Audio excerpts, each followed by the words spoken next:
Assalamualaikum warahmatullahi wabarakatuh. Saya Nafal Afif dari Prodi Hatan 3B mata kuliah Jinayah akan menjelaskan jarimah sariko dan jarimah hiroba. Yang pertama sariko. Sariko berasal dari bahasa Arab yang berarti pencurian. Sariko ialah mengambil harta yang bukan haknya atau milik orang lain dari tempat penyimpanannya. Selanjutnya ada unsur-unsur sariko. Yang pertama ialah dilakukan secara diam-diam atau sembunyi-sembunyi. Yang kedua, harta merupakan milik orang lain. Yang ketiga, ialah adanya niat melawan hukum. Selanjutnya alat bukti sariko. Yang pertama ialah saksi dua orang laki-laki. Yang kedua ialah adanya pengakuan dari pelaku. Dan yang ketiga ialah korina atau bukti kuat atau ditemukannya barang bukti. Selanjutnya ada hukuman sariko. Yang pertama ialah mengganti kerugian. Mengganti kerugian terbagi menjadi dua. Yang pertama ialah menurut Imam Syafi'i dan Imam Ahmad. Menurut Imam Syafi'i dan Imam Ahmad, potong tangan dan mengganti kerugian dilakukan secara bersama-sama atas dua hak.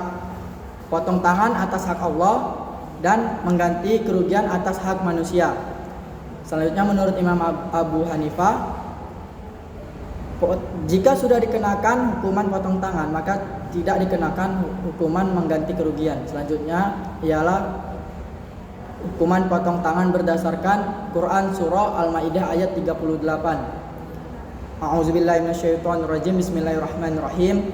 As-sariqu was-sariqatu faqata'u aydiyahuma jazaa'am kasaba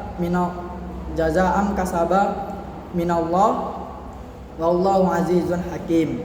Yang artinya, jika seorang lelaki maupun perempuan melakukan pencurian, maka potonglah kedua tangan mereka atas hukuman dari perbuatan yang telah mereka lakukan, dan hukuman dan siksaan dari Allah. Sesungguhnya Allah ialah Maha Perkasa dan Maha Bijaksana. Selanjutnya jarimah hiroba. Hiroba berasal dari kata bahasa Arab harab yang berarti menyerang atau menyambar harta.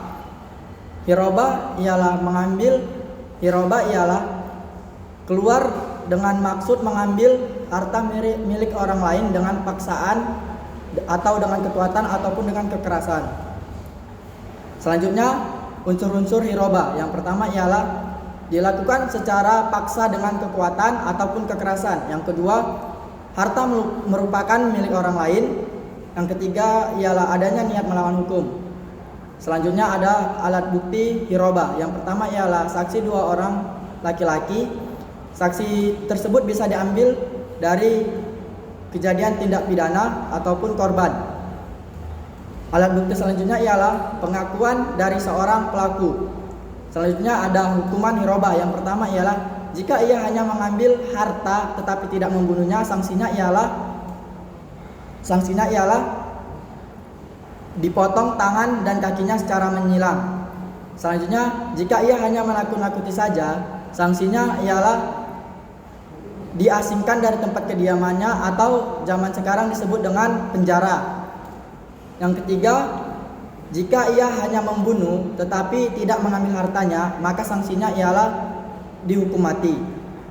Yang terakhir, jika ia membunuh lalu mengambil hartanya, maka sanksinya ialah dibunuh, disalib. Dalilnya ialah Quran surah Al-Maidah ayat 33. Sekian dari saya. Assalamualaikum warahmatullahi wabarakatuh.